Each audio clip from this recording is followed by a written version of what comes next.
Assalomu alaykum. Inspiring Education kanali obunachilari va bizning aziz kuzatuvchilarimiz. Bugungi video tahlilimizda Prezident maktabi saralash bosqich formatida tayyorlangan 11 repetision test tahlilini ko'rib chiqamiz. Demak, birinchi savolimizdan boshladik. Quyidagi shakl ikkita kvadratdan tashkil topgan. Uning perimetrini toping deyilibdi. Shaklimiz berilgan. Xo'p. Demak, ikkita kvadrat hamma tomoni 4 santimetrdan. 4. Mana shu hisobga o'tiraylik. 12. Keyin bunda hammasi 5 dan. 15 3 ta. Demak, bu yerga qarayotganimizda bu yerda 5, bu yerda 4 bo'lyapti, bu yoq 5 bo'lyapti. Demak, ayirmasi mana shu ikkita joyda yig'indisi bizga 1 bo'lishi kerak. Ya'ni 12 qo'shilgan 15 qo'shilgan 1. Ya'ni 28 santimetr bo'lar ekan katta kesma shaklimizni perimetri. Demak, to'g'ri javobimiz shuncha variant bo'ldi. Xo'sh. Ikkinchi savolimiz Sardor 3 kunda 48 daftar sotdi deyilibdi. Har kuni u avvalgi kunga qaraganda ikkita ko'proq daftar sotgan bo'lsa, birinchi kuni nechta daftar sotgan deb so'rabdi. Birinchi kunni x deb belgilasak, ikkinchi kunimizni undan ikkita ko'p deb belgilaganmiz. Uchinchi kunimiz esa ikkinchi kundan ham ikkitaga ko'p bo'lar, ya'ni 4. Jami 3 kunda 48 daftar sotgan bo'lsa, demak mana shuni tenglaymiz. Ya'ni 3x qo'shilgan 6 teng bo'lyapti 48 ga. Demak 3x teng bo'lyapti 42 ga. Birinchi kunda ya'ni x teng bo'lyapti 14 ga. Birinchi kunda 14, keyingisi 16, oxirgi kuni 18 ga sotgan bo'lar ekan. Shuning uchun D javobimiz to'g'ri bo'ldi. Xo'sh. 3-savolimizga keldik. Qonuniyatni aniqlang va keyingi sonni toping deyilibdi. 16 dan 22 gacha 6 ga oshyapti, 22 dan 34 gacha 12 ga. Xo'p, 34 dan 58 gacha 24 ga oshyapti. Demak, 58 dan 106 gacha esa 48 ga oshyapti. Ya'ni mana shu farqlar 2 martadan oshib kelyapti. Demak, bundan keyin 106 dan keyingi son bilan 106 ning o'rtasida 96 ta farq bo'lishi kerak ekan. Shunda biz keyingi sonni topadigan bo'lsak, 106 ga qo'shib qo'yamiz 96 ni. Demak, javobimiz 202 bo'lar ekan. Keyingi harf. Rahmon kafesining taomnomasida 3 xil somsa, 4 xil birinchi taom, 5 xil ikkinchi taom bor ekan. 3 turdagi taomga buyurtmani nechta usulda berish mumkin debdi. Demak, 3 turda yana 3 somsa 3 xil edi. Demak, birinchi taom 4 xil edi va ikkinchi taom 5 xil edi. Har birini ko'paytirib qo'yamiz, har qanday almashtirib tanlasak bo'ladi. Ya'ni bu yerda qayta paydo bo'lib qoladigan holatlar yo'q. Ya'ni har qanday holatdagi somsa, har qanday birinchi taom, har qanday ikkinchi taomni tanlasak bo'ladi. Shunda bizda jam bo'lib 60 ta usul bo'lar ekan. Ya'ni 60 xil qilib taomnomani tanlasak bo'lar ekan. Ko'paytirmay. Ya'ni A javobimiz to'g'ri bo'lib chiqdi. Xo'p, 6 tonnaga 2 tonnani qo'shsak necha sentner bo'ladi deyilibdi. 6 tonnaga o'zi 2 tonnani qo'shsak 8 tonna bo'lishi kerak va 1 tonna bizda 10 sentnerga teng bo'lgandan keyin demak 8 tonnamiz teng bo'lar ekan 80 sentnerga.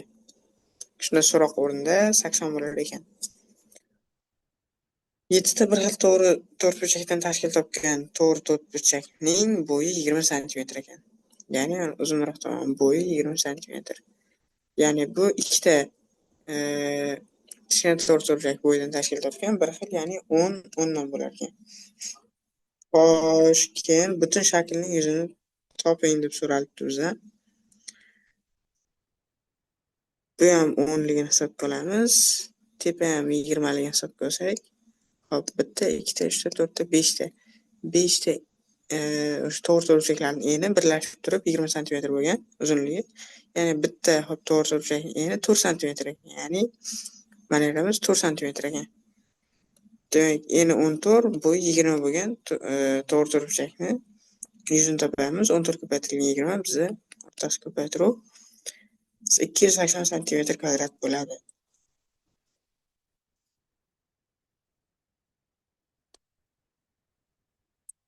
Hop, 7-savolga yetib keldik. 148 santimetr kvadratga teng bo'lgan tomonlar natural sonlardan iborat to'g'ri to'rtburchakning perimetri eng ko'pi bilan nechaga teng bo'lishi mumkin deyildi. Hop, Ya'ni bu yerda 48 ni biz ikkita son ko'paytmasi ko'rinishida yozib olishimiz kerak. Birinchi 1 desak, 1 ko'paytirilgan 48 deb yozsak bo'ladi. 2 ko'paytirilgan 24, 3 ko'paytirilgan 16, 4 ko'paytirilgan 12 va 6 ko'paytirilgan 8 ko'rinishda yozsak bo'ladi yoki chappa-chast. Lekin perimetrlarga keladigan bo'lsak, perimetr birinchi holatimizni 1 ga 48 ni qo'shamiz. 49, 2 ko'paytiramiz 98 santimetr bo'ladi. Ikkinchisi 24 ga 2 ni qo'shamiz 26, ko'paytirsak 52 santimetr bo'ladi. 16 ga 3 ni qo'shsak 19, 2 ga ko'paytirsak 38 santimetr. Hop, 12 ga 4, 16, 2 ga ko'paytirsak 32 santimetr va oxirgisi 28 santimetr bo'lar ekan. Ya'ni bizda eng ko'pi bilan perimetr 98 santimetrga teng to'rtburchakni olishimiz mumkin ekan. Ya'ni yuzasi 48 santimetrga teng bo'lgan. Xo'sh, 8-savolga keldik. Sirkda jami hayvonlarning oyoqlari soni olmishda. Sirkda 5 ta sher, 10 ta maymun bo'lsa, sirkda nechta fil bor debdi. Buning uchun nima qilamiz?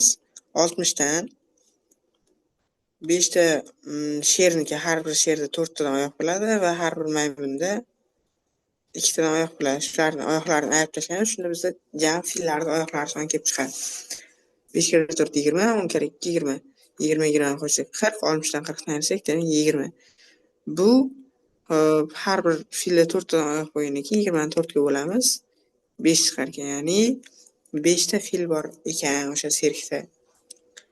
Demak, 9-savolimiz, agar 3 xonali sonning 3 ta raqami bir-biriga ko'paytirilsa, 135 hosil bo'ladi deyilibdi. 3 ta raqamni qo'shib qanday natijaga erishamiz? Xo'sh, o'zi 135 soniga qaraydigan bo'lsak,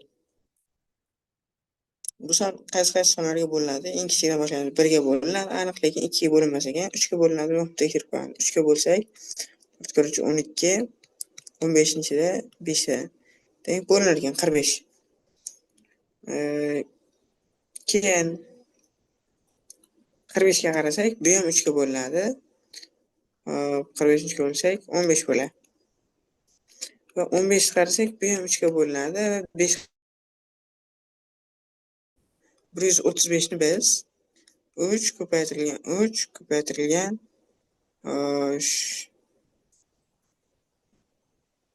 3 ko'paytirilgan 5 qilib yozsak bo'lar ekan. Mana shu ko'rinishda yozsak bo'ladi, lekin qarang. Bu yerda bizda 3 xonali son deyilyapti. Demak, 3 ta raqam bo'lishi kerak. Ya'ni buni 3 ko'paytirilgan, mana 2 ta 3 ni 1 ga qilsak, 9 ko'paytirilgan 5 qilsak bo'ladi. Sonimiz demak 395 bo'lishi mumkin, 953 bo'lishi mumkin. Xohlagan shunday sonimiz, raqamlar ko'paytmasi 135 ga teng bo'lib qolaveradi. Shuni raqamlar yig'indisini topishimiz kerak. 5 ga 3 hop 8, 8 ga 9 17. Shuning uchun D javobimiz to'g'ri bo'lib chiqqan. Demak, 10-savol, 3 ta guldonda hammasi bo'lib 100 ta gul bor edi. Ikkinchi guldonda birinchi guldonga qaraganda 2 marta ko'p. Demak, birinchisini A deb belgilasak, ikkinchisi ko'paytirilgan A. Uchinchi guldonda ikkinchi guldondagidan 15 ta ko'p gul bor. Ikkinchi guldondagiga 15 dan qo'shsak, uchinchi guldondagiga kelib chiqadi. Jami 100 ta bo'lishi kerak, hammasini qo'shsak. Ya'ni 2A ga A 3A, 2A ni qo'shsak 5A bo'lar ekan. Qo'shilgan 15 teng bo'lyapti 100 ga. 5A teng bo'lyapti 85 ga va A bizda 17 ga teng bo'lyapti. Ya'ni hop, birinchi guldonimizda 17 gul bor ekan. Ikkinchisida esa undan 2 marta ko'p, ya'ni 17 ko'paytirilgan 2 34 ta bo'lar ekan. To'g'ri javobimiz shuning uchun B javob bo'ldi. Xo'sh, to'g'ri to'rtburchakning deyilibdi 191 ga teng bo'lib, bo'yi 13 ga teng. Bu yerda nimani topsak bo'ladi? N ni topsak bo'ladi. N bo'yiga ko'paytirsak, o'zi 100 ga kelib chiqish kerak. Bizga 100 berilgan. Bo'yiga bo'lsak, 100 ni N ga kelib chiqadi. Demak, 91 dan 13 ga bo'lsak 7 bo'ladi. Ya'ni N 7 ga teng ekan. Perimetrda to'g'ri to'rtburchakning perimetriga teng kvadrat yuzini toping deyilibdi. Xo'p.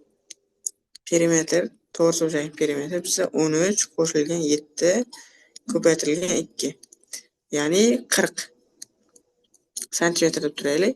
Demak, bu o'sha kvadratning perimetri ham mana shunga teng bo'lishi uchun kvadratning tomoni a bo'lishi kerak. Ya'ni 4a 40 santimetrga teng bo'lishi kerak. Shunda a bizda 10 santimetrga kelib chiqadi. Yuzani topish kerak ekan. Kvadratning yuzasi s bilan belgilasak, tomonni kvadratiga teng.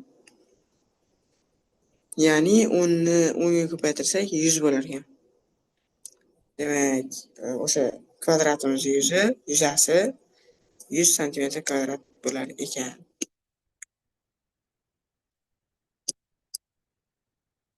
Hop, ushbu shakl nechta yaxlit kublardan tashkil topgan. Ko'rinmagan hamma joylarda kub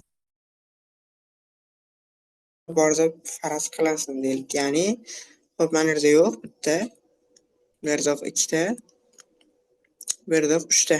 Mana shulardan tashqari bizga ko'rinmay turgan joylarda hammasi kub bor deb tasavvur qilar ekanmiz. Hop, qarasak biz bu yoqqa eniga 5 ta ketadi, 5 ta kub. Bo'yiga 5 ta kub desak, eniga 3 ta kub ketar ekan. Ya'ni bitta qatlamda 15 ta kubcha ketadi, lekin mana yerdagi bittadan tashqari. Endi ikkinchi qatlamga o'tamiz. Bunda 14 ta bo'ldi. Ikkinchi qatlamga o'tsak, bunda ham bitta bo'shliq bor, ya'ni bunda ham 14 ta. Hop, uchinchi qatlamni sanab chiqamiz. 1 2 3 4 5 6 7 8 9. Va to'rtinchi qatlam ham bor ekan. 3 ta. Xo'sh, 14 ga 14 28.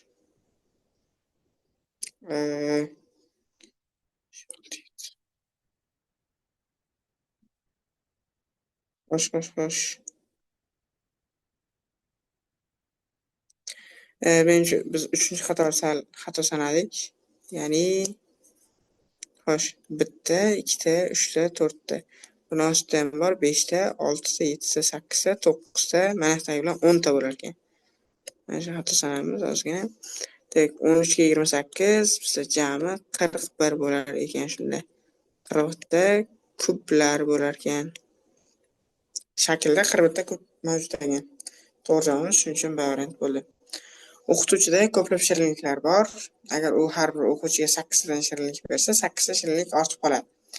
Agar har bir o'quvchiga 10 tadan bersa, 4 ta shirinlik yetmay qoladi debdi. Demak, jami shirinlikni yoza olamiz. Bu qanday belgilasak bo'ladi? O'quvchilar sonini A deb belgilasak, har biriga 8 tadan bersa, yana 8 tani qo'shsa, jamiga teng bo'ladi. Yoki buni yana qanday ko'rinishda ifodalashimiz mumkin? Har biriga 10 tadan bersa, 4 ta shirinlik yetmay qoladi. Ya'ni shundan ayirsak 4 ni ustozda o'qituvchida bor jami o'sha konfetlar soni, shirinliklar soni chiqib keladi. Mana shuni endi tenglashtirib ishlaymiz. Ya'ni 8a qo'shilgan 8 teng bo'lyapti 10a ayrilgan 4 ga. Hop, 4 bu yoqqa o'tadi, 8a bu yoqqa o'tadi. Ya'ni 2a teng bo'ladi 12 ga. Shunda a sonimiz 6 ga tengligi kelib chiqar ekan. Ya'ni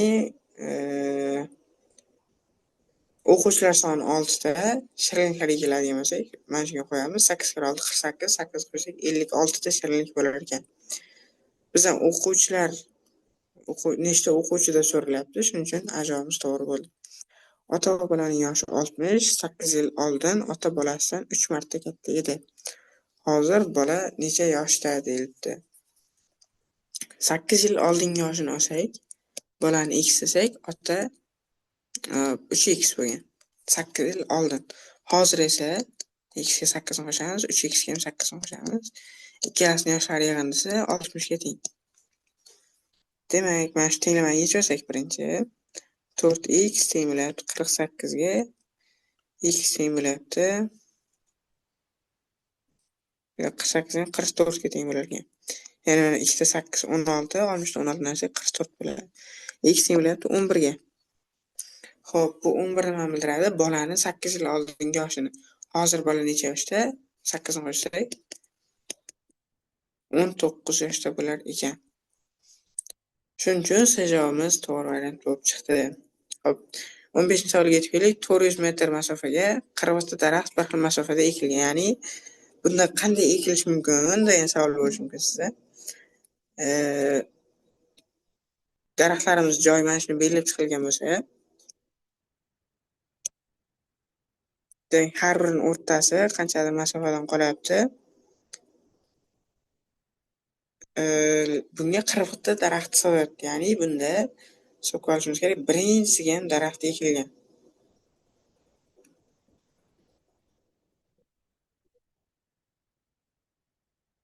Hop, birinchisiga ham daraxt ekilgandan keyin qolgan 40 tasi har birining orasi 10 metrdan qilib olingan, ya'ni 10, 10, 10 bo'lgan har bitta daraxt orasi. Shunda 40 ta daraxt ketgan. Endi shunday usul bilan ekilgan 71 ta daraxt qancha masofaga yetadi?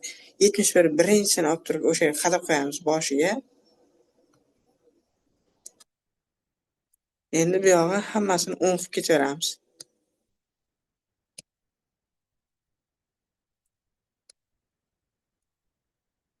Ya'ni 10, 10, 10 bo'lib qolaveradi. Shunda bizga 70 ta har bir orasi 10 bo'lgandan keyin bu 700 metrga yetadi. 700 metr daraxt eksak bo'lar ekan. 700 ta daraxtni har birining orasi 10 metr qilib, shuning uchun C variantimiz to'g'ri variant bo'ldi. Xo'p, aziz kuzatuvchilar, videomiz foydali bo'ldi degan umiddamiz. Qolgan testlarda va video tahlillarda birga uchrashguncha xayr, sog' salomat bo'ling.